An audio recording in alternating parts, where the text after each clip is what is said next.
हरे कृष्णा, मैं गौरांग कृष्णदासी आज आपके लिए एक प्यारा सा प्रसंग लेके आए हैं। कहते हैं कि अगर हम अपने जीवन में ईमानदारी रखते हैं तो उसका फल हमें अवश्य मिलता है। आज की बड़ी प्यारी सी कथा ध्यानपूर्वक सुनेगा। ऐसा कभी भी नहीं हो सकता कि अगर आप कुछ अच्छा कर्म कर रहे हो उसके बदले आपका कभी अहित हो जाए। ऐसा कभी भी नहीं होगा। अगर आप बिल्कुल अगर आपने आम का वृक्ष लगाया है तो मान के चलिए आपको उसमें आम ही फल के मिलेगा। आपके जीवन में बबूल नहीं पड़ सकता। एक छोटी सी प्यारी सी कथा। एक कृष्ण की भक्त थी। कृष्ण को बहुत प्यार करती थी और कृष्ण के प्रेम में सदैव डूबे रहती थी। लेकिन वो बेचारी बहुत ही गरीब थी। पूर्व जन्म के कारण उसके जीवन में बहुत कष्ट थे, लेकिन उसने अपने जीवन में ईमानदारी कभी न त्यागी। बड़ी सुंदर सी कथा। उस महिला का नाम था मालती। मालती प्रभु के चरणों में सिमरन करना, भजन कीर्तन करना और हमेशा सेवा करना, ये उनका नित्य का कर्म था।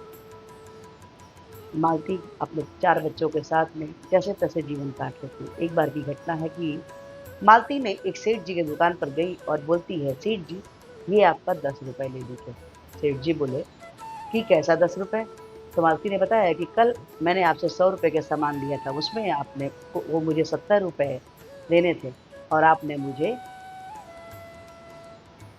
आपको दे के मुझे पैसे वापस करने थे। आपने मुझे 30 रुपए की जगह 40 रुपए दे दिए।" तो सेठ जी ने बोला कि अरे, कल तो तुम मुझसे बहस कर रही थी कि 5 रुपए कम कर दो, 5 रुपए कम कर दो। अब ये तुम 10 रुपए मुझे देने आई हो। तो उन्होंने कहा कि देखिए, मोल-भाव करना ये हमारा हक है, ये हमको करना चाहिए। लेकिन जब मोल-भाव तय हो गया है, उसके बाद मुझे 1 रुपए भी किसी का नहीं रखना चाहिए। अगर ऐसा हम करते हैं, तो हमको उस चीज़ का कर्म का दंड अवश्य मिलेगा। तो वो सेठ जी ने पूछा कि आप कहाँ से आ रहे हैं? तो उन्होंने कहा कि मैं अपने घर के 10 किलोमीटर दूर से मैं आ रही हूँ और मैं कल रात में ही आती, पर मुझे था कि आपका दुकान बंद हो गया होगा, इसीलिए मैं रात्रि में आपको पैसा वापस करने ना आ पाई। ये बात सुनते ही सेठ जी का दिमाग बिल्कुल हिल गया, क्योंकि ये बातें मालती की उन्हें मन में घर कर गई। उन्हें याद आया कि कभी उन्होंने भी किसी का इस तरह से पैसा रखा था। तो तुरंत अपने स्कूटर उठाए और एक दुकान पे गए। वो जाकर सेठ जी को 300 रुपए उन्होंने वापस किया। बोला, "सेठ जी, ये 300 रुपए है आपका, आप इसे ले लीजिए।" तो उन्होंने बोला कि कैस किस बात का 300 रुपए? तो बोले, "जो हमारे दुकान पे आपका सामान गया था, उसमें आपका 300 रुपए मैंने रख लिया था। मैं सोचा था कि मैं नहीं दूँगा या जब कभी मिलूँगा तो दूँगा।"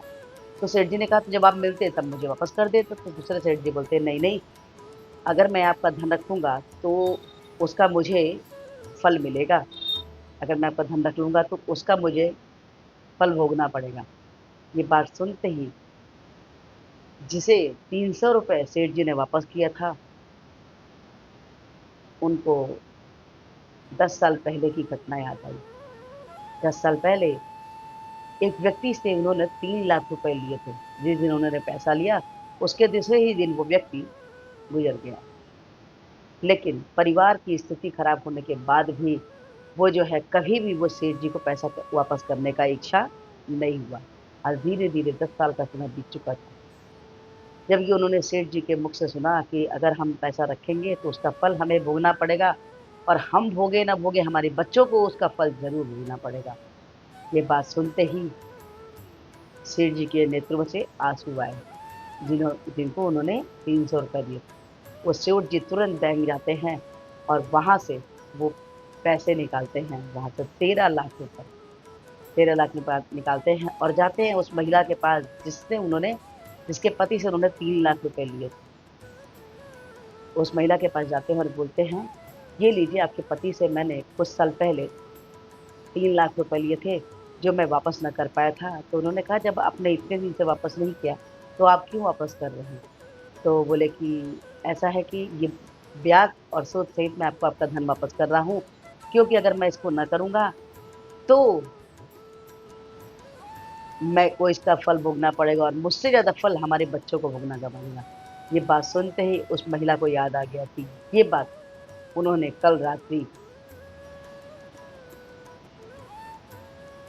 में जिससे पैसा लिया था और सुबह जाके उन्होंने 10 रुपए वापस किया, तो ये और कोई महिला नहीं, ये मालती थी। आपकी ईमानदारी का फल सदैव प्रभु श्री कृष्ण देते हैं। अगर आप जीवन में ईमानदार हैं, तो ये मान के चलिए आपके साथ में कभी भी कुछ गलत नहीं हो सकता है।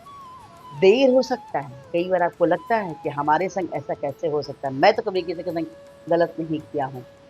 लेकिन अगर आप जीवन में ईमानदार हैं, तो ये हमेशा मान के चलिए कि आपके जीवन में कभी भी किसी भी प्रकार का अहित नहीं हो सकता, तो वो आपके संग कभी भी गलत होने नहीं देंगे।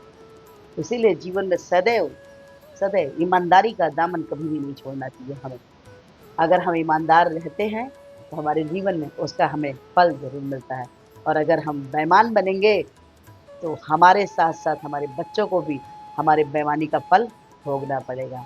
ये प्यारी-सी कथा आपको कैसी लगी? अच्छी लगी हो, तो प्लीज़ लाइक कीजिए, शेयर कीजिए, सब्सक्राइब कीजिए और इस वीडियो से विनम्र प्रार्थना कि हमारे पुरखे चार श्लोक प्रपाद में हरे कृष्ण महामंत्र अपने बोले हैं जो कुछ इस प्रकार से हरे कृष्ण, कृष्ण कृष्ण हरे हरे, हरे राम, राम राम हरे हरे। तो हरे कृष्ण महामंत्र जपिए और कृष्ण के सबसे प्यारे बच्चे बन जाइए।